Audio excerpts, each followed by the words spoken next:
अस्सलाम वालेकुम नाज़रीन, और इसी रहा आयो AK सिंध न्यूज़ ख़बर शामिल कंदासीं। नवाबशाह मां आर्टिस्ट काउंसिल ऑफ पाकिस्तान शहीद बेनज़ीराबाद पारां ताज़नि तूफ़ानी बरसातुनि सबबि ज़िले जे आर्टिस्ट जा घर ऐं कारोबार सख़्त मुतासिर थियण सबबि नवाबशाह प्रेस क्लब साम्हूं सकाफ़त खाते पारां वाहर न करण ख़िलाफ़ एहतिजाजी मुज़ाहिरो कयो।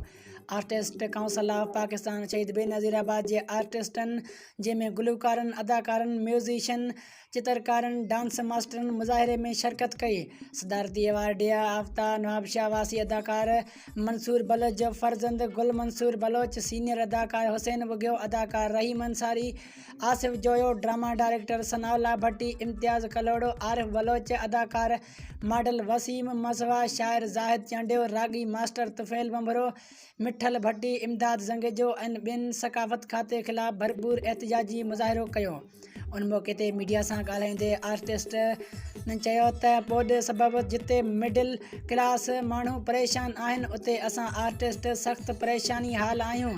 हिननि चयो त हिन ॾुखे वक़्त में सिंध सरकार ऐं ख़ासि तौर ते सकाफ़त खातो केॾांहुं गुम थी वियो जो हिन मुश्किल वक़्त ते नज़र नथो अचे, ॿाहिरि नथो करे कंहिंखे दाह ॾियूं। आर्टिस्टनि वधीक चयो त असां फ़नकार माण्हू अमन मोहबत भाईचारे जो दर्स ऐं उन जे अकासी कंदा आहियूं, कंहिंजी बि ख़िलाफ़ नाहियूं हूंदा, बसि असांखे पंहिंजा हक़ घुरिजनि।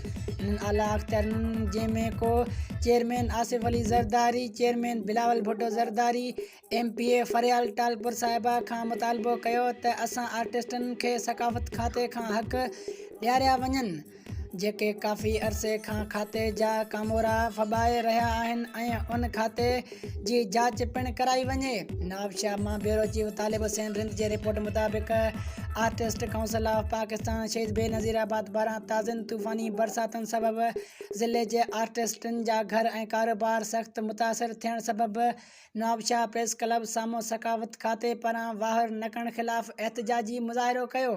आर्टिस्ट काउंसिल ऑफ पाकिस्तान शहीद बेनज़ीराबाद जे आर्टिस्टनि जंहिंमें गुलकारनि, अदाकारनि, म्यूज़िशियन, चित्रकारनि, डांस मास्टरनि मुज़ाहिरे में शिरकत कई।